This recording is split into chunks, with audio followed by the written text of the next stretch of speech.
आज हम उत्तर प्रदेश की सांस्कृतिक गलियों में उतरने वाले हैं जी। और हमारा फोकस रहेगा वहाँ के लोक नृत्यों पर। तो चलिए शुरू करते हैं। चलिए। ठीक है, तो हमारा पहला पड़ाव है वीरों की भूमि बुंदेलखंड। सुना है कि लोक नृत्यों का सबसे बड़ा खजाना यहीं पर है। हाँ, सबसे ज्यादा नृत्य यहीं के हैं, इसीलिए ट्रिक की सबसे ज्यादा जरूरत भी यहीं पड़ने वाली है। सही बात है, तो कहानी ध्यान से सुनिएगा। बुंदेलखंड के नृत्यों की चाबी इस एक लाइन में है। बुंदेलखंड में कार्तिक के महीने में देवी माँ के मंदिर में ख्याल पुत्र जन्म आया। खुशी में कुम्हार धुरिया ने घोड़े पर बैठकर बधाई दी और राहुला ने लठ दिवारी चलाई। वाह, एक ही लाइन में मतलब पूरी बारात शामिल हो गई। हाँ। बिल्कुल। चलिए अब इस कहानी के धागे खोलते हैं। हाँ। पहला ही शब्द है कार्तिक। हाँ, कार्तिक। तो यहाँ से हमें मिलता है कार्तिक नृत्य। हाँ। ये जैसा कि नाम से ही पता चल रहा है कार्तिक के महीने में होता है। हाँ। लेकिन इसकी खासियत ये है कि इसमें कलाकार श्री कृष्ण और राधा का रूप धरकर अच्छा, उनके प्रेम और लीलाओं को नृत्य के जरिए दिखाते हैं। तो ये एक तरह से भक्ति और उत्सव का संगम हो गया। कहानी में आगे आता है देवी माँ का मंदिर। हाँ। तो अगला नृत्य हुआ देवी नृत्य। जी, देवी नृत्य। ये काफी सीधा है लेकिन बहुत प्रभावशाली है। इसमें एक नर्तक देवी का ही रूप धारण कर लेता है और बाकी सारे नर्तक उसके आसपास एक समूह में नाचते हैं। ये नृत्य पूरी तरह से देवी को समर्पित होता है और इसमें एक अलग ही आध्यात्मिक ऊर्जा होती है। और फिर कहानी का सबसे अहम मोड़ आता है। मंदिर में ख्याल आया, यानी बेटे का जन्म हुआ। ये तो बहुत बड़ा मौका है। बिल्कुल, और इसी मौके पर होता है ख्याल नृत्य। ये पुत्र के जन्मोत्सव पर किया जाने वाला एक उत्सव नृत्य है। अच्छा। इसकी सबसे अनोखी पहचान है कि नर्तक अपने सिर पर रंगीन कागज और बांस की खपच्चियों से बना एक मंदिर रखकर संतुलन बनाते हुए नाचता है। अरे वाह। हाँ, ये उस खुशी का प्रतीक है जो घर में एक नई जिंदगी के आने से होती है। और जब घर में इतनी बड़ी खुशी आई है तो बधाई देने वालों का तो तांता लग जाएगा। बिल्कुल। कहानी भी यही कहती है, कुम्हार ने बधाई दी। यहाँ कुम्हार शब्द हमें एक बहुत ही जरूरी नृत्य की तरफ ले जाता है ना? धुरिया नृत्य। एकदम सही पकड़ा, और ये परीक्षा के लिहाज से बहुत महत्वपूर्ण है। इस पर इम्पोर्टेंट का टैग लगा लीजिए। धुरिया नृत्य खास तौर पर कुम्हार समुदाय के लोग करते हैं। इसमें पुरुष कलाकार महिलाओं के कपड़े पहनकर नृत्य करते हैं। अच्छा, ये इसकी खासियत है। जी, ये उस सामाजिक ताने बाने को दिखाता है जहाँ हर समुदाय की अपनी एक खास कलात्मक पहचान है। और इसे याद रखने की ट्रिक भी तो बड़ी मजेदार है। धुरिया यानी धूल यानी मिट्टी, और मिट्टी का काम कौन करता है? कुम्हार। एक बार ये कनेक्शन दिमाग में बैठ गया फिर तो भूलना ही मुश्किल है। यही तो इन ट्रिक्स का जादू है। ये रटने के बोझ को कम करके समझ को बढ़ा देती हैं। सही बात है। चलिए, कहानी में आगे क्या हुआ? कुम्हार ने घोड़े पर बैठकर बधाई दी, तो यहाँ से दो नृत्य निकल कर आते हैं। दो? अच्छा, हाँ। घोड़े से बना घोड़ा नृत्य, जो शादी ब्याह जैसे मांगलिक मौकों पर घोड़ों को नचाकर या उनकी नकल करके किया जाता है। और दूसरा वो बधाई से, बधैया या बधाई नृत्य। जी, ये भी नाम से ही साफ है कि खुशी के मौके पर बधाई देने की परंपरा से जुड़ा है। और कहानी के आखिर में दो किरदार हैं, राहुला और लठ। हाँ। राहुला से बनता है राहुला नृत्य। ये सिर्फ डांस नहीं बल्कि एक लोक नाट्य है, मतलब एक फोक ड्रामा। अच्छा, इसमें एक्टिंग भी होती है? बिल्कुल। इसमें शिक्षा देने वाली कहानियों, लोक कथाओं को नृत्य और संवाद के जरिए पेश किया जाता है। तो ये मनोरंजन के साथ साथ एक सामाजिक पाठशाला भी है। और ये लठ शब्द सुनते मुझे तो ब्रज की लठमान होली की याद आ जाती है। क्या इसके उससे कोई लेना देना है? आपकी सोच बिल्कुल सही दिशा में है। राहुला ने लठ चलाई, इससे बनता है लठमारी दिवारी नृत्य। दिवारी?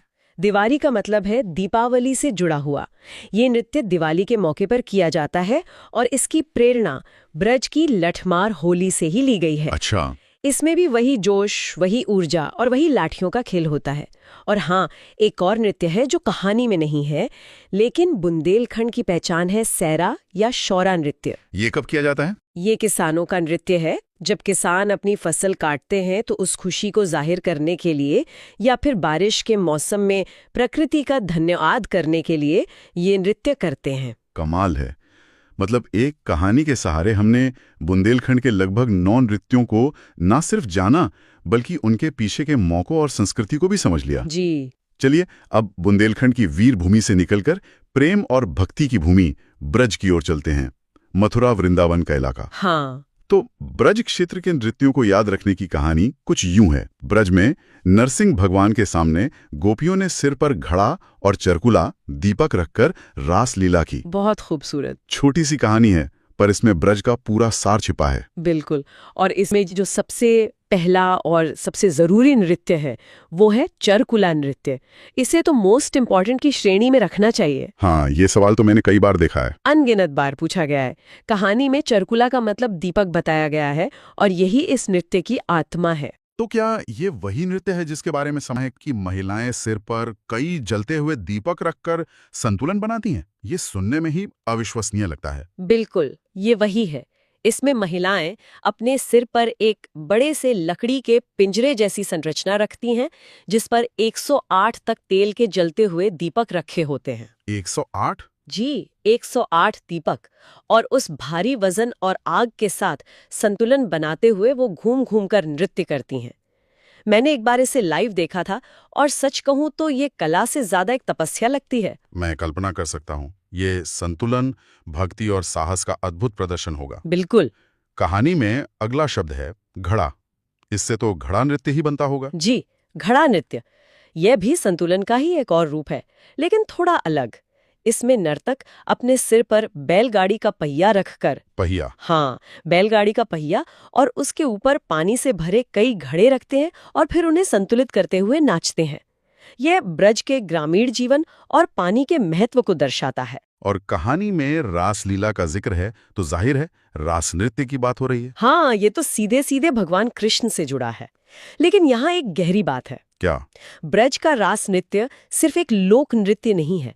कई विद्वान मानते हैं कि भारत के शास्त्रीय नृत्य कथक की जड़ें इसी रास नृत्य में हैं। अच्छा, ये तो बहुत दिलचस्प बात है। हाँ, क्योंकि इसमें कहानी कहने पर यानी अभिनय और भाव भंगिमा पर बहुत जोर होता है, जो इसे सिर्फ नाच गाने से कई ज्यादा बना देता है। मतलब लोक कला और शास्त्रीय कला के बीच की एक कड़ी है ये। और कहानी का पहला किरदार नरसिंह भगवान, उनसे कौन सा नृत्य जुड़ा है? उनसे जुड़ा है नरसिंह नृत्य। यह भी एक नाट्य नृत्य है जिसमें भगवान विष्णु के नरसिंह अवतार की पूरी कथा दिखाई जाती है। भक्त प्रहलाद वाली कहानी। जी, कैसे उन्होंने भक्त प्रहलाद की रक्षा के लिए खंभा फाड़कर हिरण्यकश्यप का वध किया था। ये नृत्य अक्सर होली के अवसर पर किया जाता है। समझ गया। तो ब्रज के नृत्य भक्ति, संतुलन और पौराणिक कथाओं के इर्द गिर्द घूमते हैं। बिल्कुल। चलिए अब पश्चिम से पूरब का रुख करते हैं और पहुंचते हैं पूर्वांचल और मिर्जापुर क्षेत्र में। देखते हैं वहां के देसी अंदाज में क्या छिपा है। पूर्वांचल और मिर्जापुर की कहानी भी वहीं के माहौल जैसी है। कहानी है, मिर्जापुर में बारिश से पहले कजरी गाई जाती है। उधर पूर्वांचल का विदेशिया काठ के घोड़े कटघोड़वा पर बैठकर आया है। ये कहानी सीधे हमें उस क्षेत्र की पहचान से जोड़ती है। शुरुआत होती है मिर्जापुर और कजरी से। कजरी तो बहुत मशहूर है। बहुत।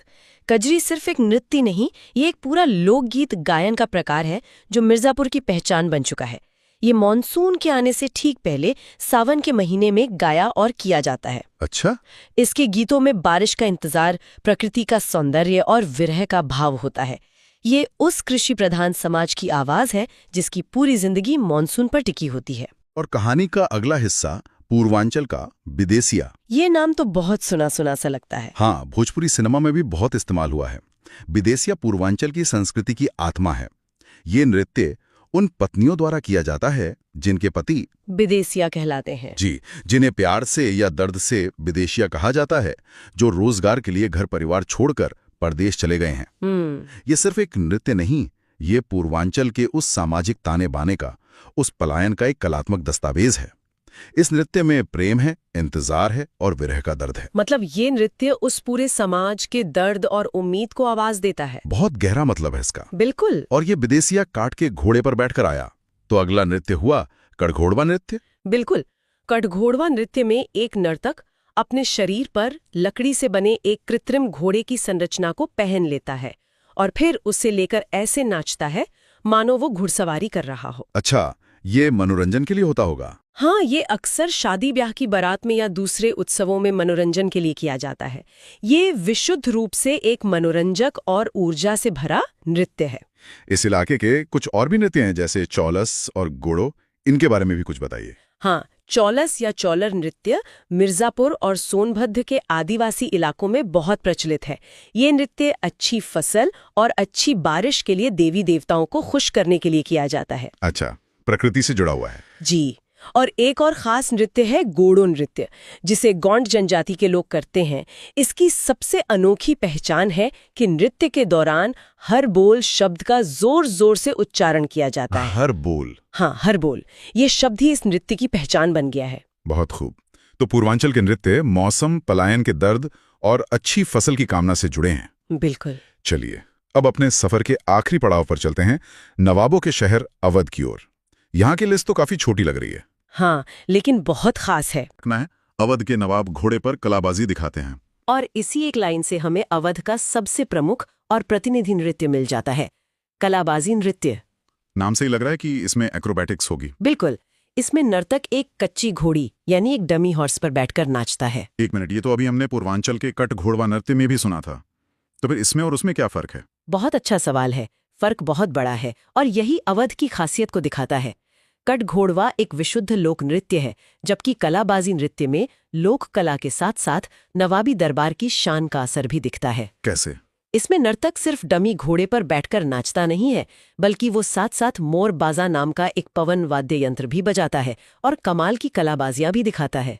अच्छा, मतलब एक ही समय पर नाचना, बाजा बजाना और एक्रोबैटिक्स करना। जी, ये तो बहुत ज्यादा हुनर का काम है। हाँ, बिल्कुल। यही इस नृत्य को खास बनाता है। ये अवध की उस गंगा जमुनी तहजीब का प्रतीक है, जहां लोक परंपराएं और दरबारी कलाएं एक दूसरे में घुल मिल गईं। वाह! तो आज हमने बुंदेलखंड से लेकर अवध तक उत्तर प्रदेश की एक पूरी सांस्कृतिक यात्रा कर ली।